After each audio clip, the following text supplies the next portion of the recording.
Welcome back to Behind the Bachelors. I'm Joseph Dixon, your favorite matchmaker. Courtney, how you doing, brother? I'm doing well, thank you. Doing well, doing well. Appreciate the opportunity. No, I appreciate you coming on. Sure. This should be fun. So, first and foremost, tell people about yourself. Where you from? You know, your upbringing. Can I be a little shady on the age part? Let's keep it real. Let's keep it all the way real.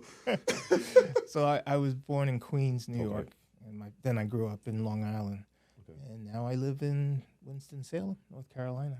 Winston-Salem, North Carolina. How you like it? From a social point of view, not too good. Yeah. You know, I know a lot about Winston-Salem. Yeah, that's right. That's My right. son was born there. Oh, was he? Yeah. Okay. All right. So, what do you do in Winston-Salem? I'm an engineer, mechanical engineer, and I was working for a company, but now I have a consulting company. Okay. What does that consulting company do? We solve problems. We do, in this case, in my most recent case, do simulations of things to find out why this thing is breaking. I found out why. And then Wait, time out. Let's okay. So you're an engineer. Yes. Let's go back a little bit more. What did you go to school for? I went for mechanical engineering. Mechanical engineer. Where'd you go? I went to three. I went to Hofstra University on Long Island. Yep. I did my master's at Stanford. Okay. And then I did my doctorate at, oh my God, Georgia Tech. Okay. Yeah, we can't undercut that. Those are pretty big accomplishments. So how was school life for you? It certainly as a what would you call that? Because I finished at Georgia Tech when I was 31. Okay. So it was, I just realized that I couldn't stay up as late studying as I could when I was an undergrad. But Right. What was your first job? I was working for Xerox and as an engineer up in Rochester, New York. Mm. So I lived there for a few years. And Okay. So how'd you end up in Winston-Salem, North Carolina, from being up in? I left Xerox and took a job at Corning, and they brought me down to Charlotte. Mm-hmm. And I was at Charlotte for 12 years, and then I got a job in Winston-Salem. So, And you just stayed. yeah, I just stayed. Okay. Good stuff. Good stuff. So how long have you been in Winston-Salem? 11 years now. 11 years. Next month. Yes. Okay. Okay. And dating for you, of course, is not the greatest because here we are, right? but let's talk about it. How's dating been in the triad for you? Well, the triad Yeah. is okay, Right. but Winston-Salem. Even though I don't like to drive, I have accepted that. Well, as long as I live in Winston-Salem, if I'm going to date someone, I'm going to have to drive. You're going to have to drive a little bit. Okay. All right. So tell me a little bit more about your upbringing. So, I'm the third child, the youngest child, the better child. The better child. Do your parents agree with that, or you just self-proclaim that? If the others aren't around when I ask the question, they'll agree. They agree. All right. So you grew up where exactly? Well, the first 11 years was in Queens. Queens. Okay. And then my parents divorced, and at that same time, my mother and my youngest sister and I moved out to Long Island, Massapequa. Where? Massapequa. Never heard of it. I've actually lived in Queens. I was in Hollis. Okay, you're in Hollis, Queens. Yeah. Okay. I lived there for a short stint. I've lived in a lot of places, short stints. Or How was that? Long Island. Well, it depends.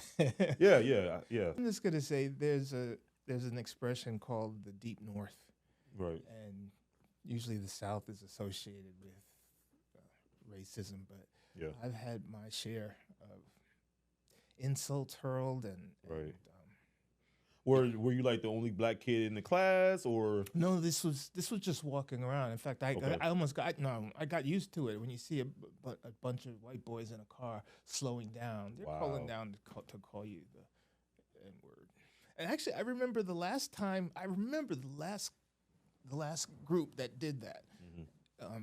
I decided to switch it up because normally you're supposed to respond, and so instead, when they pulled up, I said, "Hey, hi." I mean, I was really friendly to them, and I could see to this day as they drove off, the two guys in the back seat were looking out the window, wondering, "What the hell?" Yeah. So they were expecting you to get mad. Yeah, Right. that's what they were looking for. Yeah. But I gave them the opposite, and So you experienced that a lot growing up then. more than enough. Yes, How did that affect you as what was you, a teenager or adolescent? teenager. Teenager. How did that affect you? it definitely frames your view of the country and the issues that we face, and of course it builds in a person of color, like does in most people, sort of little everyday little stuff. Okay. So you left Long Island to go to which school first again? Well, I commuted to Hofstra. Hofstra. Okay. And then from Hofstra, you got your undergraduate at Hofstra. Yes. Okay. And then you went to Georgia Tech for your. No, then I moved all the way across country to Stanford. Stanford in California. And I said I don't like to drive, and this is proof. Did you drive? You didn't drive. No, hell okay. no. Although I had plenty of classmates who did. Really? My car was maybe 4 years old, so it's depreciated. Right. So I sold it, Okay. and the thought was I'll get to California and buy the same car. Forget about it. What happened? Well, computers were really enticing and really expensive back then, so I ended up getting a nice computer. Okay. So you stayed for all 4 years at Stanford? Oh, no. I was there for a year and a half. Year and a half. And you completed your Master's. It only took you a year and a half. Yeah. Smart guy. Not really. Okay. So how was that experience at Stanford?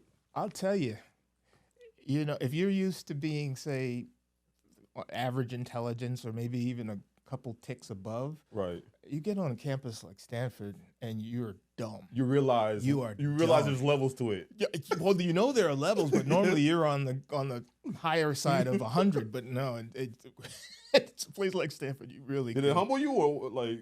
Well, I didn't need to be humbled, but it definitely. No, I've had enough experiences to humble me. But it was just wow. Yeah. And so that was that. Okay. So a year and a half at Stanford, and then what happened after that? I went back to Xerox. Okay. And worked there a few years, and then took a leave of absence, and then I don't want to name the year, but in 1858, I took a leave of absence and moved to. Why you took a leave of absence? To move to Georgia Tech. Okay, Georgia Tech, and then that's where you get your doctorate. How did you like Atlanta? Living in Atlanta.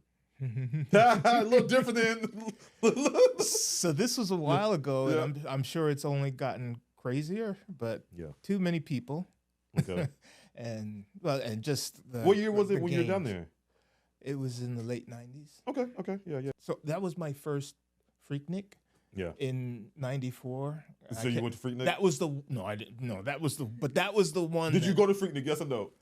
I did not. Just keep it real, man. Did you go to Freaknik? That was the one. That one was the one that was so off the chain that they clamped down on it. And that was the one. That was. What year was this one? This was spring of 94. Okay, spring of 94. Yeah. Okay. You got your doctorate at Georgia Tech. How long did you stay in Atlanta? I left immediately. Why? Definitely a lot of beautiful women, and honestly, especially if you're a faithful guy like I am. I used to joke that it's not funny anymore, but I would say I'm here for my PhD and my MRS.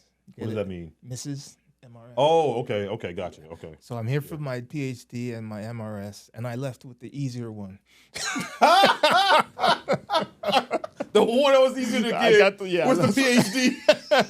That was a piece of cake compared to the MRS. Say one thing I do like about Atlanta. The women there don't play any games, and by that I mean we both want the same thing, right? We both want love and a companion, right. But women in Atlanta will reach out to you, or if you're pumping gas, they'll boom boom, and I like that just because it's natural when you other places where they put their nose up and. Yeah. You're a successful man, right?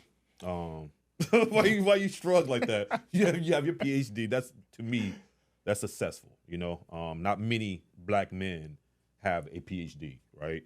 You own your own business, correct? I do. Okay. How long have you been an entrepreneur? 3 years. Congratulations. Well, thank you. Yeah. Thank you. I give kudos to anyone that jumps on this journey as entrepreneurship. Yeah. When they say you can set your own hours, they mean all of them. All of them. There's no breaks. My mother, when she calls, it's it's so funny when she calls me. It's like she's hurrying up talking to me because she understands I have work to do. So I'm like, Ma, you don't have to rush off the phone with me anymore. You know, I understand time is of the essence. But as a successful man, how has dating been for you? Wow, that's tough. What have I noticed about dating? Well, first of all, nowadays you pretty much have to meet somebody online. Mm-hmm. And I'll confess, I was an early adopter of the online dating thing. It just sounds theoretically like a great thing, and for many years it was a great thing. I met most of my serious girlfriends that way. Correct. Yeah, that's when online dating was a little bit taboo back then, right? For the most part. Yes. Yeah. Yes. But yeah, even I would meet a friend, a lady friend, and she has a guy with her, and I'd say, "Oh, how'd you met? How'd you meet?" Well, now it's. I mean, I think 1 out of 3 relationships are found online. I think it's more than that now. I think it is more. That was back in 2015 when that study came out, and here we are, 2025. So it's definitely probably like 2 out of 3 online. Relationships start online now. Yeah, well, this was maybe 10. Yep. 15 years ago. Yep. And Yep. Of course, the guy started. I knew the woman. Her Mm-hmm. name was Monica. I knew her. And I knew that she was online. And so when he started giving me whatever the story that they made up of where they met, Really met. I said, "You met online, didn't you?" Yeah, he gave us. He said, "Yeah." He said, "No shame." Well, now it's different. Before, people would make up all kinds of things. Oh, let's tell everybody we met at the store or whatever. It's like, is it that serious? Like, it doesn't negate who you are because you met someone online. It's just an avenue to meet people. So you say met most of your ladies online. Yeah, and many of them are women I would not have met because we would not have crossed paths. So it works. It worked. Past tense. It worked. Okay. So something happened around 2013, 2014. Right. I call it the Tinderization. Gamification of dating, basically. Yes, where you can. I mean, you can just this is shallow. It's just no patience or anything, and so that sort of permeated things, especially when COVID hit, because everybody's on there, but nobody can focus. It seems, or it's hard to get somebody to focus long enough to. Right. So you didn't answer my question though. How has dating as a successful man been for you? When they learn that you have a business, you're entrepreneur, a successful entrepreneur, compared to before you had the PhD or the business and things of that nature, do you see any changes in the dating? I honestly do not. Really? Because I guess the kind of women I like, they're not. I mean, they appreciate it, but they're not. That's not what they're looking for. Love it. So yeah, I love it too. love it. So that tells me you go after a certain type of woman. What does that woman look like? They generally tend to be educated, have at least a bachelor's. I've dated people all the way up to PhDs and faculty members. By the way, I taught at UNCC in the College of Engineering for 4 years when I was down here, and so I did date a woman who was in another department, and we checked. It was okay. Yeah. You can't date above you, basically, or you can't date anyone over whom you have power. It is. Okay. Yeah. So the women you date, for the most part, are educated women. Mm-hmm. Yes. So that defeats the people saying, "Oh, men don't date women with education and such and such and such." You know, you hear that permeated on social media all the time. We don't care about your degrees. Do you care about stuff like that? I do, because sapiosexual, being attracted to intelligence. Right. I mean, my mom, probably the biggest and the best influence on my life. Not probably. What's with the probably? Definitely. She was a professor, and I remember her getting her PhD part-time at NYU. And even though I was maybe too young to understand, I just remember seeing her crying. Mm. That's right. So I like that more education the better. Where it becomes a problem is when oh boy they bring no when they're powerhouse at work and they bring it home, then mean, it just There's no kill switch. there's no kill switch. Yes. As someone would say, well, I wouldn't even say. Well, so I tell ladies that are, bosses in their own right. I work with a lot of high status, very trailblazing women, as you know. And what I tell them is that you don't, with the right man, you don't have to bring that home. So you experience a lot of that dating women with higher education, or some, maybe it's not necessarily education, but the person I'm thinking of was educated. Mm-hmm. But there's a story I like to tell because we were sleeping. Like, it was a Sunday, and my alarms, the chime for when the door opens, went off. Okay. And so she woke me up and said, "Do you hear that?" And so I grabbed the gun and I went out there to find the problem. Mm-hmm. She stays back. That's What type of gun? I had a Glock. Was it a Glock 19 at the Okay. time? Okay. Why do you? I know, I'm a gun guy. This is what it is. Just wanted to know what type it was. Yeah, Go ahead. That's what I grabbed. Okay, you got a Glock. Okay. How many you got?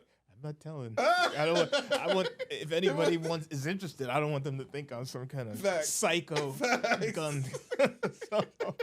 You have enough to defend yourself. I have enough to defend myself and to teach my lady how to defend. So, Right. Yeah, so Okay, go ahead. Finish the story. Anyway, to me, that's just what you do, right? As part of being a man, that's a protective thing.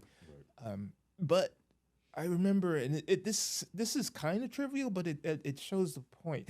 When she would pull into my garage, she would normally back in, and I don't remember what it was. Something I had done with my car, and I asked her, "Hey, when you come today, can you pull in forward?" Simple request, but I opened the garage door, and I knew she was still gonna park backwards, and it didn't cause an argument or whatever. But I guess I had known her at that time, and that's the kind of thing I'm talking about. Where why not some harmony? Why not some reverence? In the same way that if danger arises, I'm going to step in front of you and take it. If I ask you to back in or go pull in forward, can't you just do it? That's what I mean about that kind of stuff. It's just unnecessary. So do you think she did it out of spite, or why do you think she did it out of spite? I don't know. She thinks maybe she felt insulted that I asked her to pull in forward this time. Because I didn't want her to hit such and such and such, but maybe she had something to prove. But my thought is this: so how many times has she hit? Like, did she hit the back? You were just trying to prevent it. I was trying to prevent it, okay. and it wasn't. Hey, every day. Maybe she thinking she can't drive. No, she thought I was but and so she wanted to show me, and it just came to. I mean, really, I'm sorry. A lot of women just don't revere their man. They want to be revered and cherished, right. And that's what we do. But it really goes both ways. And so if someone says something simple like that, and if it's no skin off your back, just do it. Right. It's not worth the problem. It's not worth it. Pick your battle, basically. Yes. Gotcha. When it comes to, you've had several. Sounds like you have several good relationships. Yes. What do you look for most in a woman when it comes to commitment? That's a good question. I make good questions. This is what I do. This is why we're here, right? I promise I won't ask that question again, because that's a stalling technique. Oh, that's a good question. Yeah. So I forgot the question. No. Say, what do I look for in a commitment? What do you look for most? When you're dating a lady and you're thinking about taking it to the next stage, right? That's what men do. We meet a lady, we figure out, okay, are we attracted to him? Cool. Personality aligns, cool. But when we start diving into the character of a woman and the personality of a woman and the morality of a woman, things of that nature, what do you look for the most? Well, I was just having this conversation recently. I might be naive, but in all of my relationships, I never felt not only jealous, I never felt that she was tipping out on me. And for all I know, they were. But I just never felt it. I never felt it. I never worried about it. And so certainly someone with trust and integrity matters, but also genuineness. Genuineness. And I mean that because one of my most the woman who with the car who won't back in. She there was something about her that just did not seem authentic. There was she was auditioning, right? So what about her didn't feel genuine? Like, give me a situation where you're like, okay, she's not being real. Well, that the real one came after we broke up because she came over and I served her dinner and something, and she did something that she normally never did, and I said, oh, okay, because now she doesn't care. She don't care no more. Yeah, the true character came out. Yeah. So she was acting a lot. Yeah, I just had that feeling. You really find out a lot about someone when they're mad, they're drunk, or you break up with them. And that's oh my God. So when you're dating a woman, you look more for their integrity. You said is one of them, but genuine. But how genuine they are, and then their commitment.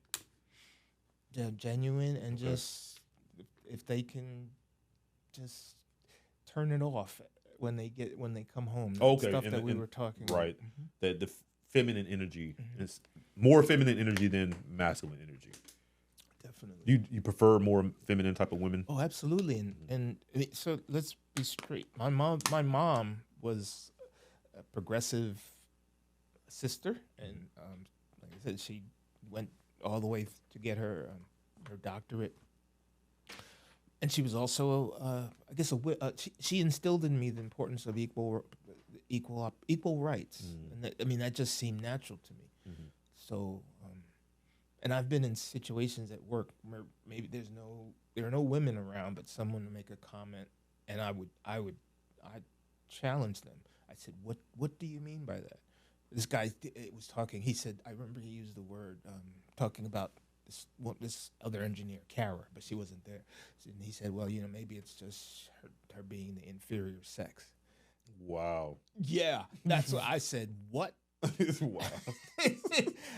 Inferior is a nasty word. Yeah. So, have you ever been in love before? Oh, yes. Okay. Yes. How many times have you been in love? 8. Hold up, time out. 8 times? Maybe 5. Hold up, Courtney. Wait, time out. Wait, bro. Yeah, I just throw my heart. I just no. No, I mean, come on. 8 times? If you so for the average is 2 to 3. You have blown. I said 5. You said no. Time out. You just said 8 times. And usually the first answer is the right answer. So you fall in love easy, basically. Is it getting hot? Yeah, it's getting hot. I don't fall in love easily. 8 times, Courtney. Yes. Talk to me. Let's talk. How did it happen? I'm afraid to speak. No. This is your showcase. You won't let me revise my number? No. That first number was real. So you've been in love 8 times. Well, yes, if you have. So, okay. You're not that old. You're acting like you're 80, 90 years old, bro. You're not that old. So my question is, how did you fall in love with those 8 women 8 times? Well, I like to say I don't fall in love because falling is unstable. I rise in love. Look at you. I love it. I love it. Give it to. That's a PhD answer. Go ahead. But go ahead. How did you rise in love 8 times? Isn't that the goal of a relationship? It is. So it's one goal, maybe not even a goal. It's sort of expected. Okay. Right? I mean, if you're dating someone and you don't want to love them. Why are you with them? Yes. Okay. So if you have 8 girlfriends over the 90 years I've been alive. Yeah, they can look at you. Yeah. That's not a lot. Right. That's not, but also my relationships don't generally go beyond a year and a half. Time out. Okay. Time out. Oh, Jesus. Time out, Courtney. You know I'm about to get in it. Okay. Oh, so you're telling me you will get in a relationship, fall in love, and be done with the relationship within a year and a half for the main part of all of them? Talk to me, Courtney. It doesn't take too long to realize whether somebody is your future wife. And okay, so you could be in love with the person, but not. Yeah. I love that. I love that. I love that. And also, I don't waste 3, 4, 5 years of my life and her life just yeah. Love every bit of I'm that. on a mission. Yes. Wow, really? Okay. Yeah, no, I love Did that. I I love redeem that. myself? Yeah, no. I mean, there's nothing wrong with being in love 8 times. I just, like I said, the average. Oh, you can't tell that from your reaction. I haven't heard a man say it before. So, what about those ladies made you fall in love? Well, I could just think of someone and just you build a partnership, a friendship, Right. mutual respect, and yeah, and if there's trust and everything, then I mean the heart just wants it what it wants. What 3 things they had in common? They were all well educated, at least masters, but that's I think that's noise. That's a red herring. I don't think that had anything to do with it. I trusted them, and they, with the exception of one, gave me peace. There's that peace word. Oh my God, it's so important. It's a beautiful thing, bro. It's a beautiful thing, and you don't realize how beautiful it is until you actually find a woman that gives you peace. And you definitely know when you're not getting it. Can I just take a quick tangent? Yep. So I like to use this analogy. I was a professional photographer, and so my most prized piece of equipment is I have a zoom lens it's a Canon, and it has the real deal what do you call it, anti-vibration. And what it does is even your pulse, your pulse will move the camera, especially if it's zoomed, right? And so it measures the disturbance, and it moves one of the elements to keep everything sharp. But so the reason I mentioned that, though, is you have this really cool, really, really useful technology, but it has an off switch. And you say, well, why does it have an off switch? It's not running. It takes power from the battery. If you're not shooting, it's not running, but it has an off switch. The reason it has an off switch is because if you put it on a tripod, something that does not have a vibration, it will induce it. Its job is to find the vibration and cancel it. So it will induce it. So that's why it has an off switch. And I say that to say that I've dated women, they just were not happy with peace. There's nothing going on. I'm not cheating, not doing anything. But if there's not a problem, they would induce it comfortably. Why do you think that is? I think a lot of it's unresolved issues. And I remember this particular girl. I sat her down very early in the relationship because I could tell this would be a problem, and I played that Nora Jones song. I'm not going to sing. Don't worry about it. But Another Love Before My Time made your heart sad and blue, and now my heart is paying for things I didn't do. And so I played that for her, and I said, whatever you went through, it wasn't me. So I'm not trying to deal with other men's tentacles. But yeah. So with that being said, what are some red flags other than unresolved issues from past relationships that you do look for when you're dating a lady? Any semblance of sort of just not being okay with peace. And how do you see something like that in the early dating stage? Because you're just hanging out on a Sunday, just chilling, sitting on the deck or whatever, and just something comes up. Like what?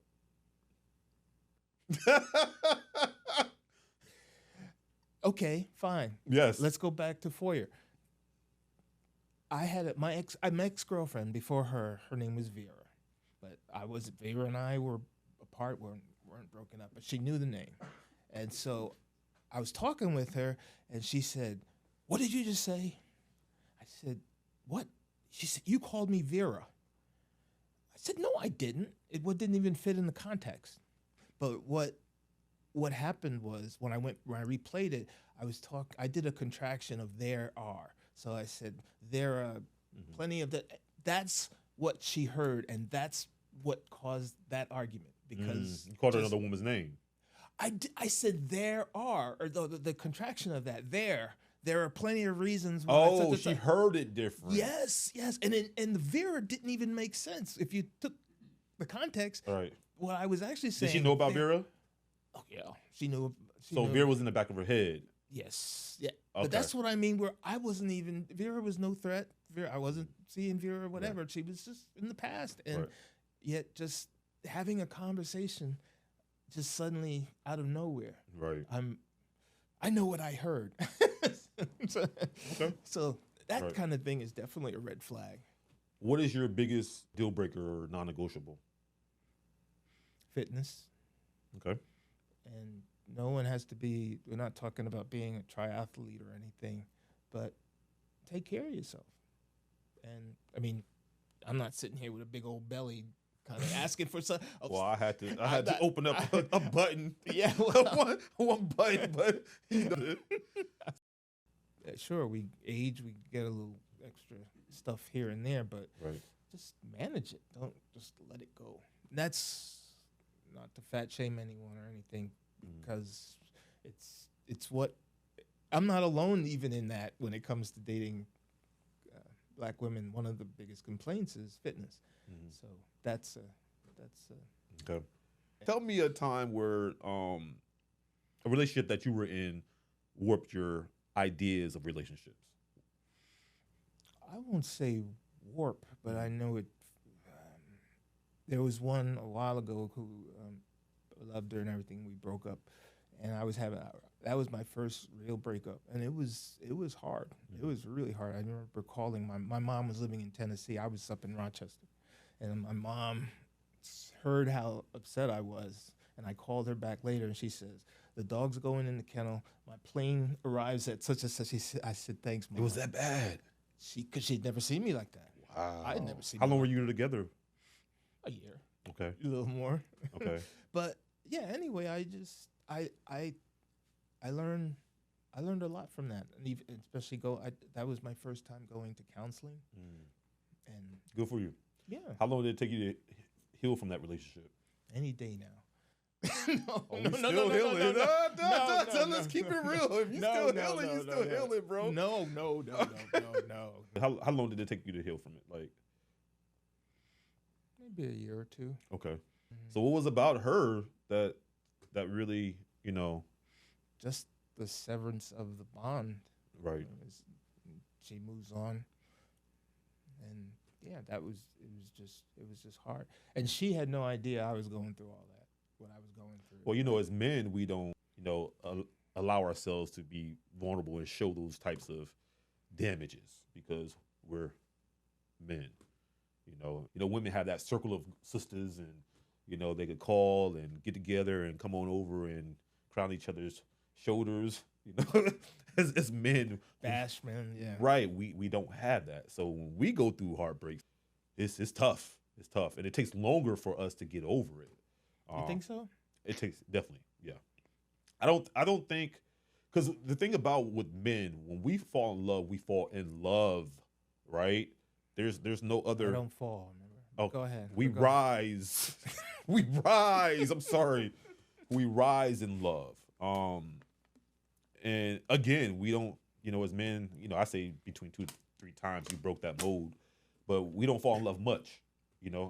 Through our life. So when we do fall in love and we go through a breakup, it's really hard. So you telling me it took a year or 2 to heal, that's normal. I've heard that many times from men and saying, hey, it took me a year or 2 to get over that woman, because usually when men fall in love, we give our all. We're all in. You were all in. I was all in, yeah. And but I learned a lot. Also, I learned that you can't rush the process, because my first thought was, I'm going to go out and have fun. So you tried that part. That didn't work, did it? I tried that part. It didn't work. It didn't work. Yep. And my counselor at the time said that it's like when you have to deal with grief, the only way to deal with it is to start digging your way out. So that's what I learned. So you can't avoid the mourning. Right. Yes. And you also shared with me that you are non-religious. Yes. What does that look like? I have dated very religious women, and it's fine. And I mean, it is what it is. So needless to say, the women I date, it's not an issue for them. And I thinking of one girlfriend I had, she'd get up Sunday morning, she'd kiss me goodbye, and she'd go to church and come back. I have lunch for her, what have you. That's just the way we roll. Mm-hmm. Do you see it being harder to date being a black man that's not religious, or has it not affected you at all? Oh, it's affected. Okay. So the ones who it puts up this filter or this barrier, and so the ones who make it through are the ones who are okay with it. And I like that kind of woman, because you can believe whatever you want.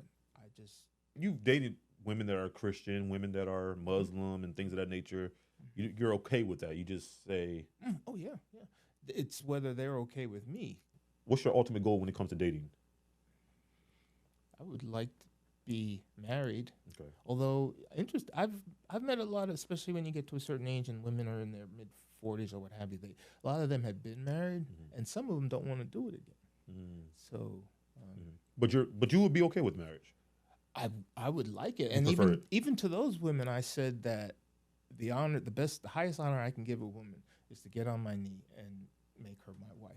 Now, if you don't want to get married, that's fine, but I'm getting on my knee, because I haven't gotten on my knee for anyone else. So you never proposed before? I've never proposed. No. Wow. I've had women take me to let's stop in this jewelry store. They do that. That's a little little nudge that they give you. I've gotten that nudge many times. Not so subtle. It's not subtle at all. We're at that stage of the relationship, aren't we? She's telling me. So I like princess cut. That's princess cut. And she might even have told. And I'm just looking at her thinking, really? Why, Courtney, did you decide to say, let me reach out to Joseph at Badgers Inc.?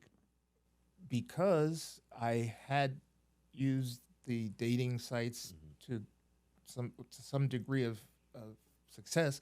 However, as of late, maybe the last 5-10 years, it's just crazy. So I was okay with making an investment, and because someone who just is on one of these free sites, they don't have any investment. They're just whatever. But no, I'd rather.